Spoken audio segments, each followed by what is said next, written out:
The restaurant went silent the moment the manager pointed at me. "You people always try this trick," he said loudly.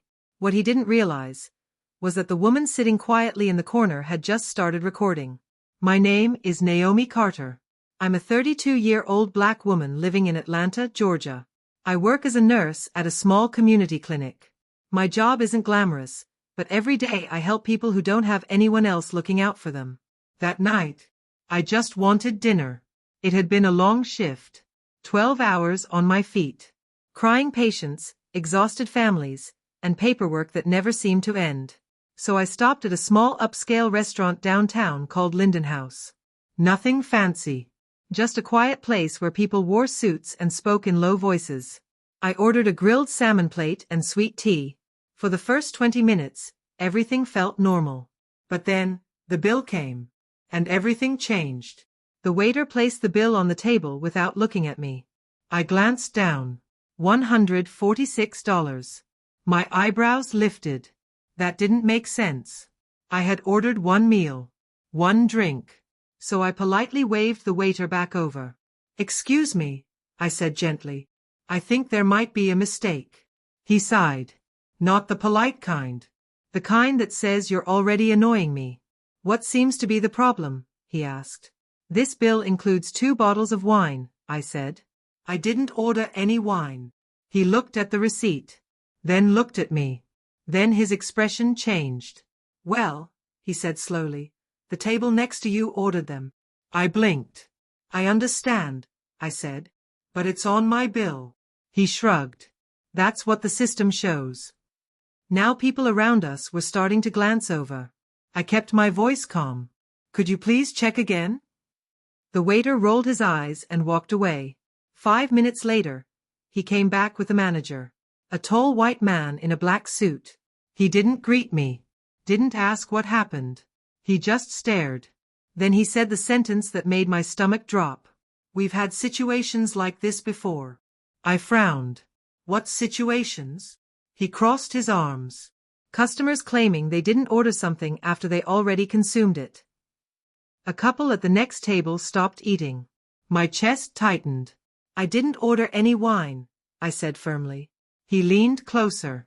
His voice dropped, but it was still loud enough for the room. "You people always try this trick."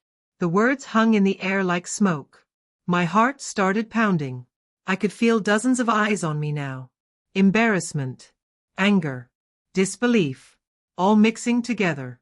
"I'm not paying for something I didn't order," I said quietly. The manager smiled coldly. "Then we'll have to call the police."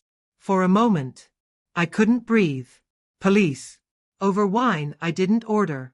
And deep down, I knew what this really meant. Not a mistake. A judgment. The entire restaurant felt like it was watching a show.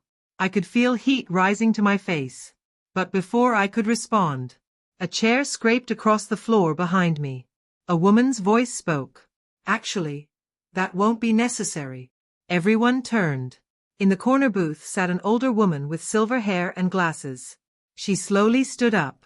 "I've been sitting here the entire time," she said calmly. The manager frowned. "Ma'am, this doesn't concern you." "Oh, it absolutely does." She lifted her phone and pressed play. Suddenly, the entire restaurant heard the waiter's voice from the recording. "Put those wine bottles on table 7. Table 7. My table." But then another voice spoke. The waiter again. "Those guys tipped big last time. If they leave early, we'll just move the charge." A quiet gasp spread through the room. The manager's face turned pale. The woman lowered the phone. "I started recording because something about this felt wrong," she said. Then she looked directly at me. "I'm sorry you had to experience that." The restaurant had gone completely silent. The manager turned slowly toward the waiter. "Is this true?" he asked. The waiter's mouth opened, but no words came out. The silver-haired woman spoke again. "I also happen to be a food safety and hospitality compliance auditor for the city." The manager's eyes widened. "And tomorrow morning," she continued, "this recording will be part of an official complaint." Suddenly, the man who had threatened to call the police looked very small. He turned to me. "Miss Carter, I sincerely apologize. The confidence was gone from his voice. Your meal will be completely free tonight. I stared at him. For a moment, the anger inside me softened, but not because of the apology, because the truth had finally been heard. I didn't come here for a free meal, I said quietly. I came here for dinner. The woman beside me nodded slowly, and several people in the restaurant began clapping. Not loudly, but enough to fill the room. I paid only for the meal I actually ordered. Nothing more. As I walked toward the door, the silver-haired woman touched my arm. You handled that with incredible dignity, she said. I smiled gently. I've had practice. Because the truth is, moments like that happen more often than people realize. Small assumptions, quick judgments, invisible lines drawn before you even speak. But that night reminded me of something powerful. Sometimes justice arrives quietly, not with anger, but with truth, and one person brave enough to stand up. If you enjoyed this video, please take a moment to like, share, and subscribe to the channel as your support truly helps us grow. We'd also love to hear from you, so leave a comment below and share your thoughts. We read every single comment.